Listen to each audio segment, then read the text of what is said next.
Caroline, thank you so much for joining us today. Could you start by telling our viewers a little bit more about your background and your expertise? Yeah, so I'm Caroline Dinenage. I'm the Member of Parliament for Gosport, which is on the south coast. I've been doing that since 2010, but I don't come from a political background. I come from a nice normal business background. I started my first company when I was 19, so I sort of always kind of look at everything through the lens of being a small business owner, you know, like an entrepreneur trapped in a politician's body, if you like. And then I was a minister for nearly 7 years from 2015 onwards. So I got elected in 2010. And among that, I was a health minister for 2 years, just over 2 years. And I was the care minister. I was responsible for adult social care at the Department of Health and Care. As a former Minister for Care, how do you assess the current government's approach to funding for the adult social care sector? I mean, I think the problem we have, and this is not directed particularly at the new government, this is directed at successive governments. You know, successive governments have looked at the issues of adult social care and put them in the too difficult pile. And successive governments have announced with big fanfare that they're going to tackle the crisis. We've been told there's a crisis facing adult social care now for nearly 20 years, but successive governments have just failed to really grab the bull by the horns. You know, I was brought into the Department of Health and Social Care as the very first Minister of State for Care back in 2018 to bring forward a white paper, which we did. We published a white paper on adult social care in 2021, if you remember. But of course, then there was a pandemic. I remember that. I got reshuffled into being the culture minister and digital minister, and you know, during the pandemic, digital went mad and culture went through the floor. So the previous government missed out on the opportunity to deliver it. I was hoping that the new government coming in without the sort of pressures of COVID facing them would have already done the thinking and already be ready to sort of hit the ground running on how we're going to deal with this real urgently ticking time bomb now. And it's clear that they haven't. They've come in with no plan, which is why they've asked Louise Casey to deliver a report, but it's not going to report till 2028. It's too late, you know, and we've had endless reports on this. You know, everything from the Dilnot report to the white paper that the previous government published. Successive governments have done all the talking, all the thinking, all the words. Now is time for action, not words. We need to crack on. And Caroline, I'm sure that our viewers would love to know what you made of the recent spending review. We're still kicking the adult social care issues. And when I talk about adult social care, I talk about everything that goes with it, whether that's how we look after carers, how we support people to live independently for longer in their own homes, how we equip local authorities to be able to support people, how we can look after people within the community, all these things. You know, there's lots of pieces to this, how we equip construction companies to make sure we're building the appropriate care facilities, etc. All this stuff, it's largely been kicked into the long grass again, that no one's gripping it, no one's grasping the metal, and that is causing a huge amount of expense, worry, and unnecessary time in hospital for people that don't need to be there. Caroline, when you were in office, you launched the Carers Action Plan in 2018. What progress have you seen since then, and what areas still need to be worked upon? Okay, so that was one of the very first things that I did as a care minister. I came into the department and I said, what are we working on? And they said, we're working on a carers action plan. And I said, can I have a look at it? And when I first got hold of it, it only had things in it insofar as carers were related to the Department of Health and Social Care, which is important, but actually there was nothing in there for young carers, there was nothing in there for carers in employment, nothing in there for carers benefits, etc., etc. So I pushed back on that, and I got all my fellow ministers, all my counterparts in a room one day, and I said, right, what are you doing in the Department of Education? What are you doing in the Department of Work and Pensions? What are you doing in business department, as it was in those days? And we came together, we published this document, which had, I can't remember, about 60 different recommendations, but they were short term. It was like an action plan. It had measurable, deliverable goals, and we reported back on it every year. 2018, 2019, 2020, we reported back on it. And then I left the department, COVID happened, and we never heard of it again. So when I stopped being a minister, I became the chair of the All-Party Parliamentary Group, the co-chair of the All-Party Parliamentary Group on carers, and I worked with Carers UK. And we said, what's happened to this action plan? And so we decided, and we kept asking the government, the previous government, to do an audit of where it had gotten to and how much of it had been delivered. And no one ever said that they would. So we decided to do it ourselves. The All-Party Group did an audit of the Carers Action Plan. And we found out actually that the vast majority of it had been delivered. Some things had been adopted and then dropped. So I wanted to introduce, I come from a business background, I wanted to introduce a carers innovation fund, how we can tap into some of the brilliant stuff that's happening in some of our local communities to support our carers, to keep them. They save our NHS, they save our nation an absolute fortune, and most of them do it out of just a huge sense of love. And what can we do to keep them healthy, to keep them well supported? And there are some brilliant things happening in the community. So I wanted this Carers Innovation Fund. I recommended in the action plan it should have £500,000 worth of funding. The Secretary of State at the time, Matt Hancock, I don't know if you remember him, he loved the idea. He times it by 10. He said, no, I'm going to give you 5 million to do this. Brilliant. Then COVID happened and it never got delivered. So there's some things that were there, they were oven ready. Other things did happen, like more work to identify young carers, some of the work that led to the carers entitlement to leave from work, which Wendy Chamberlain took forward. So that was one of the recommendations in the action plan, which has now been delivered, the work leave entitlement. So it's been good. But what I need to happen is now for that to bounce into a proper carers strategy, which is much more long-term, much more holistic approach to how we support carers sort of in the round. Do you think it would be a wise idea for the government to create a new ministerial role for carers specifically? No, I mean, you don't need that. You've already, there's no point creating more bureaucracy. You just need the minister that's there who has carers in their jurisdiction, which I did, to grab the bull by the horns and to make this happen and to send out a message. We know that, carers save the NHS millions and millions and millions of pounds, and they have remarkable skills. Their contribution to society, and often they do it at the cost of their own health. And I speak from experience. My mum was a carer for my grandmother when she was living with dementia, and I saw the toll that took on her own health, her well-being, her relationships, work. And at the time she was my child, he's now 22, but he was a baby, and she was trying to support me with him, and it's real that sort of generation of sandwich carers. These people need support to be able to keep their jobs or to be able to get the right breaks that they need to carry on their caring responsibilities that they take on, And do you think there's still a case for a defined national pay framework for care workers? The difficulty is you've got, in different parts of the country, you've got very different demand, but you've also got very different levels of supply, you've got very different pay scales, and I think it would be nice if there was a sort of a national care wage, a sort of recommended national care wage, but I think you do need to allow local flexibility. The cost of staffing is obviously one of the biggest overheads that every care home has to tackle, or every dom care provider has to tackle. But I think that that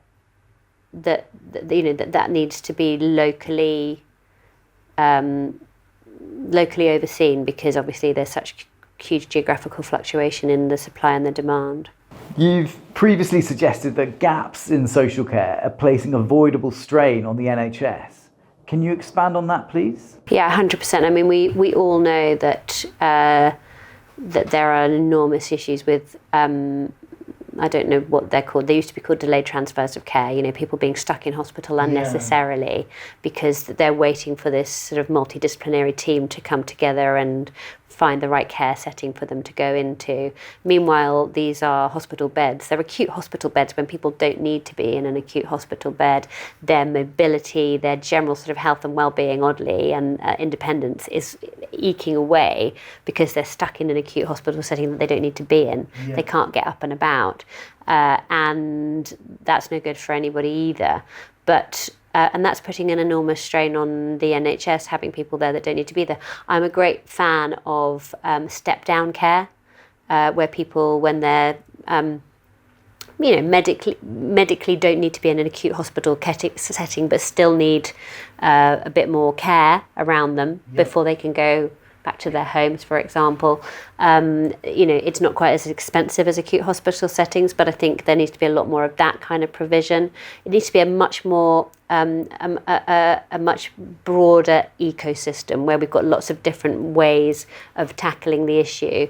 And because at the moment, there's just, everybody's got their little pot of money. The local county council have got their own pot of cash, the NHS have got their pot of cash, and they're, rather than thinking about what's best for the individual, they're thinking about, what's the best use of money for us. Yeah. And actually, I think that then puts an enormous amount of cost onto other parts of the system. We've talked a little bit about the major long-term challenges facing adult social care.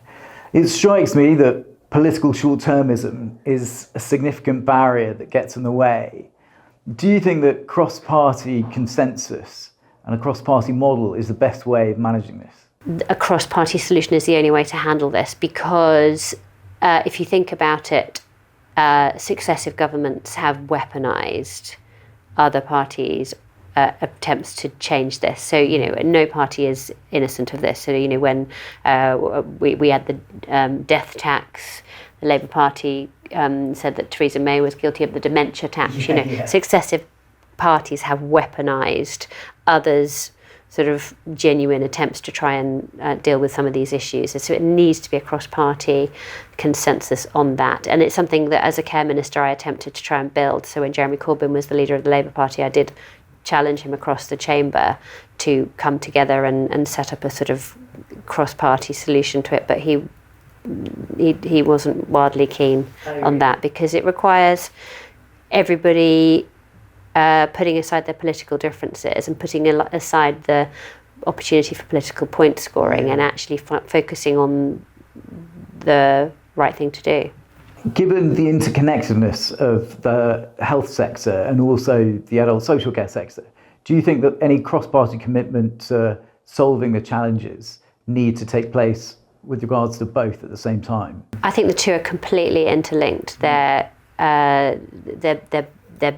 joined together. They're joined at the hip, aren't they? Because you cannot change one without causing cost in the other. Yeah. And you need a real, genuine joined-up approach when considering what's the best way of solving these long-term issues in the interests of the people that matter, which is those that are at the sharp end, those who are receiving the care and those who are delivering it. When you were in government, was technology on your radar significantly? And in particular, AI? Yeah, so AI less, but technology definitely. And I think, when I was minister, I met with quite a lot of the innovations that were like the new innovations then. Obviously, this was, it's amazing how quickly the world moves, right? But, between 2018 and 2020, I met with a care robot. Do you remember the care robot? It was called Pepper. It was a sort of, it was more to do with supporting people with learning disability and neurodivergent. And more as a social tool. Yeah, more of a social tool. And I met with a sort of seal. A kind of robot seal that would pick up on emotions and was very good for supporting people with dementia. It was like an alternative to a real pet in a care home. So there was a lot of technology, but also the sort of devices that you can use to keep people living independently in their own homes for longer. So there was, lots of innovations around app-related technology, so that if someone was living in their own home and every morning that your mum gets up at 7 and first thing she does is puts on the kettle, if that plug doesn't turn on then at sort of 7:10 in the morning, or for half an hour, you get a little app. So there was a lot of this sort of thing. But also the thing that I loved, I went to a care home in Rugby in Warwickshire, where they were using some brilliant, just little bits of technology that really measurably impacted the well-being of the staff, but also the people that were being cared for. So they had acoustic listening in every room, so that they could just, rather than every hour after dark, someone wandering in, sticking their head around the door just to check everyone was okay, they would be just listening out, and so they would know if they were out of bed, they would know if they were calling, they would know if they were in distress. So it meant people got better sleep because their sleep wasn't being disturbed. Yeah. But the other thing, the acoustic listening picked up that everyone was, in the middle of the night, the people that were on duty were just wandering down the corridor talking in their daytime voices rather than I might call say to my children, indoor voice, and wearing clumpy shoes. And so they said, oh, hold on, we need to be wearing soft shoes. We need to be whispering when we're in, and so all this was like little tiny digital changes made a measurable difference to the quality of care. I just want to go back to the point you made with regards to robotics. What applications do you see for robotics in social care delivery in the future? I think probably that there's never going to be any substitute to real human care and nurture. I'm not sure to what extent you can train a robot to do that, but where I do think AI and the ability to be able to process data in a really smart way can make a difference is in, I met with a domiciliary care company, a home care company, who were using apps. So their carers, every time they popped in to see somebody, would just tick a bunch of different things that came up on the app. And all that got fed into a sort of central computer, and that computer, the AI, was able to monitor how someone was in terms of how they were feeling, whether they were hydrated, how much they'd been drinking, how much they'd been eating, whether they, how they were going to the loo, what their, all these different component parts would come together. And by tracing that data over a period of time, they would be able to see these sort of iterative differences and predict when someone was about to get a urinary tract infection because they weren't drinking enough, or, and if you're not drinking enough, that can mean that leads to a fall. So they were able to predict health issues and intervene early, which would have stopped people going into hospital. We spoke a few moments ago about ICBs.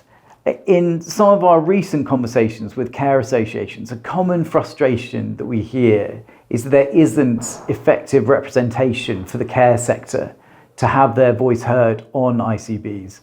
When you were a minister, was this a key issue that would be coming across your desk? Yeah, so the integrated care system and integrated care boards was very new when I was a minister. This has been brought in by, I think Jeremy Hunt probably was the first Secretary of State under which they came in, and I was I was there sort of under the latter part of his leadership, and so it's difficult to say at that point, but I do know from my own experience as a constituency MP, I think sometimes our care providers and social care companies are just sometimes seen as the poor relation in the health and care ecosystem, which is so wrong, because they're such a key part of the jigsaw. They can do so much to keep people living healthier for longer, stop driving cost into the NHS, keep people, give them their independence, keep them well, keep them happy, and obviously, prevent additional costs being driven to local authorities as well. So actually their role in that ICB and that sort of holistic approach to health and care is so fundamental, and they do need to have a place at the table. So that our viewers can get a better understanding of the mechanics of government, when you were care minister, if you were faced with this problem of inadequate representation for care associations and care sector on ICBs, how would you go about tackling and addressing that problem? Well, it'd be interesting to see how it works now that the new government have announced changes to NHS England. So I'm not quite sure how it will work moving forward. But, I think quite often some of the key figures that are involved in integrated care boards locally are the same people that have been involved in their predecessors in the sort of health boards that we've seen, and so sometimes they take that old approach with them into the new system. No matter how you create the new system, they take the sort of old approach, and it's just basically more of the same, even just with a different logo and a different headline. So I think actually there does need to be a much more joined up approach, and that needs to be driven from the top down, in the sense of this is what we expect and this is how we would recommend that you do it. So it would be the Secretary of State? I think then, I mean, I don't know to what extent the Secretary of State can control it, and also you have to make sure that there is that local slant to everything, you know, that everything is geared towards the local area. I mean, that's the whole point, is, you know, having a health service that's responsive health and care service responsive to the needs of each local area. So it's not a one size fits all thing. But equally, you know, I think certainly government could put expectations on how that would look and who needs to be at the table. And, you know, and it would, I really hope that they're saying loud and clear that social care has to have an equal voice. And do you think that would make the change, that they would then listen to if the instruction came from government? Well, I would hope so. It's, you know, it's really vital. We have some fabulous. This is we have a big, almost intangible problem that we're facing as a nation. People are living, you know, I mean, sometimes we talk about this as a negative, you know, people are living longer, we're all surviving with much more complex conditions. You know, this is a good thing. You know, we should be saying, yeah, people are living longer, yay. People are surviving with much more complex conditions. Fantastic. But we want those extra years to be quality years, happy years, healthy years, and actually everybody needs to come together, whether that's health services, care services, local authorities, private providers, everybody's expertise, digital, technology, innovation, and then just those, you know, carers, those who provide good quality care, everybody's thoughts about how we do this properly, how we deliver for the country, but also for individuals. You know, you can't take anybody's views off the table, because actually, we've all got to work together. This problem is huge, and we need to make sure we're all working together to solve it. And so, do you think what do you think is going to happen? Do you think it'll just be the problems become so big and great that it becomes a massive national crisis, and then there will be a cross-party commitment, and we'll come together and fix these things? Because I mean, you know, the health service, for example, is, I mean, I think Wes Streeting appears to be one of the kind of few areas of the cabinet where actually things seem to be getting done. Yeah, but it's still so difficult, isn't it, to really bring genuine innovation into, I mean, in any area of government, but particularly the health and care services.